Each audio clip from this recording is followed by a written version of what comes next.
Doutor Ebert, nessa semana a gente teve o primeiro caso suspeito da chamada varíola dos macacos aqui em Barbacena, que foi descartado, mas isso já causou na população diversas dúvidas.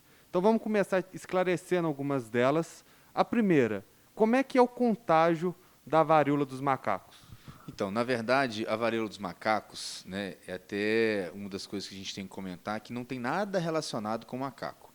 Na verdade, esse é um vírus que ele já existe desde a década de 50 e, em primeira instância, lá na década de 50, que foi identificado nos macacos. Mas hoje, basicamente, ela é de transmissão entre humanos, ou seja, é transmitida de ser humano para ser humano. Então, o termo mais adequado, de fato, tem sido o termo monkeypox, que é o termo inglês dessa varíola.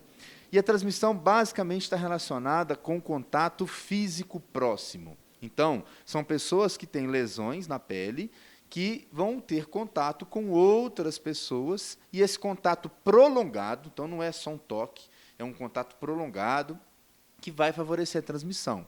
Normalmente, o que a gente tem observado são situações de relação sexual, mas não quer dizer que seja relação sexual. Não é uma doença de transmissão sexual.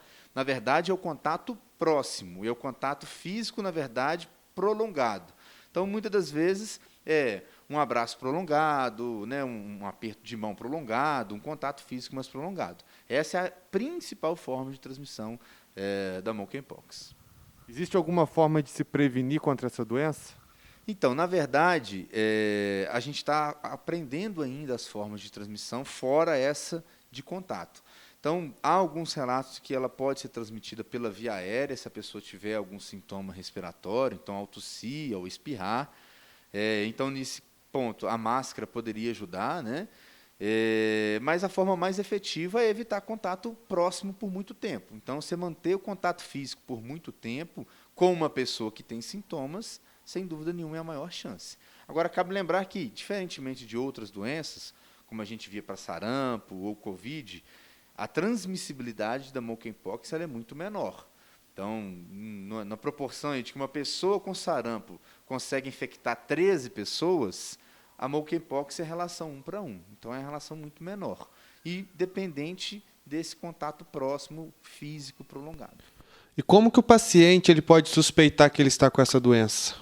Bom, normalmente a doença ela vai se apresentar inicialmente com sintomas de dor de cabeça, dor de garganta, nos primeiros 2, 3 dias. A partir daí, até o 5º dia, vão surgir as lesões que vão ser as lesões que vão suspeitar mais do quadro, que são lesões na pele mesmo, lesões cutâneas, que vão começar a evoluir desde bolinhas, que a gente chama no termo técnico de pápulas, até fazer uma vesícula e estourar essa bolha e depois fazer uma crosta. Então, ela é muito parecida com a varicela, né, a catapora. Então, a evolução da lesão ela é bem próxima da catapora. Então, normalmente, as pessoas lembrarem de como é a evolução da varicela, que a monkeypox ela vai ser bem parecida. Normalmente, é nessa fase, quando a gente já tem a lesão de pele, que é a fase que a gente tem mais transmissão, e essa fase que a gente tem que manter o isolamento, e as pessoas têm que ter mais atenção para não adquirirem. O senhor falou do isolamento, existem outras medidas, existe um outro protocolo de pessoas quando elas estão com a suspeita da doença a seguir? Sem dúvida. Normalmente, quando tem a suspeição, essa pessoa ela vai ficar em isolamento por 21 dias a partir do início dos sintomas. Não pode ter contato próximo com nenhuma outra pessoa, justamente porque, se ela tiver contato, ela pode perpetuar a transmissão da doença. Algum tipo de vacina para prevenir a varíola? Então, na verdade, a gente já tem a vacina da varíola humana, né, que foi uma vacina que foi utilizada por muito tempo. A última pessoa vacinada no Brasil foi na década de 80, e que foi capaz de erradicar a varíola humana. Então, a gente não tem datas, né, não tem datado varíola humana desde então. Há uma relação de proteção aí de até 85% da varíola humana para monkeypox. Então, há uma possibilidade, sim, já tem estudos sendo conduzidos, de que possa ter essa reação cruzada.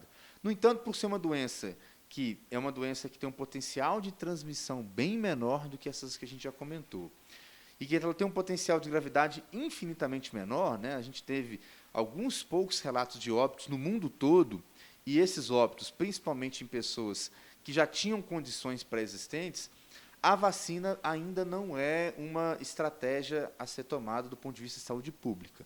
Talvez seja para pessoas mais vulneráveis, ou contextos de bloqueio vacinal, ou seja, você está tendo um surto numa cidade, numa região, e vai fazer esse bloqueio. Mas a questão de ter a vacina na rede pública disponível para todo mundo provavelmente não vai ser uma realidade tão próxima. O senhor falou a respeito da transmissibilidade dela, mas e a questão da letalidade dessa doença, como é que fica? Então, basicamente está relacionado a condições pré-existentes. Então, a gente já teve um óbito aqui no Brasil, e esse óbito foi de um paciente que tinha várias condições que, na verdade, foram somando junto com o monkeypox para poder evoluir ao óbito. Mas a monkeypox em si é uma doença que ela é benigna, vamos assim dizer. Ela não tem esse potencial de letalidade, como, por exemplo, a gente via para a Covid ou viu para algumas outras doenças. Então, com relação à letalidade, é uma doença de letalidade baixa. A gente tem preocupação são com os vulneráveis. Normalmente, pessoas em imunossupressão mesmo, que é uma imunidade muito baixa, que são as pessoas que vão ter mais chance de ter formas mais graves. Existe alguma orientação especial em relação a esse público? Sem dúvida, se atentar às manifestações iniciais da doença e procurar atendimento o quanto antes, e evitar situações que vão favorecer essa transmissão, que é o contato íntimo próximo. Então, principalmente no que se refere a relações sexuais, sempre questionar, avaliar com os parceiros se tem algum sintoma ou se teve alguma lesão cutânea e, sem dúvida nenhuma, evitar contato físico prolongado. A gente tem que ter atenção de que não é momento para pânico, né? Na verdade, é uma doença que tem se espalhado, mas num ritmo lento, e que, à medida que a gente vai conhecendo cada vez mais, a tendência de a gente ter um controle maior. Não tem necessidade de a gente se preocupar a nível pandêmico, qual é o caso do Covid. Provavelmente vai ser uma doença de alguns surtos, né? Alguns surtos em algumas populações especiais. E lembrar, é uma doença de transmissão entre ser humano, não tem nada a ver com o macaco, então deixem os macacos viverem em paz.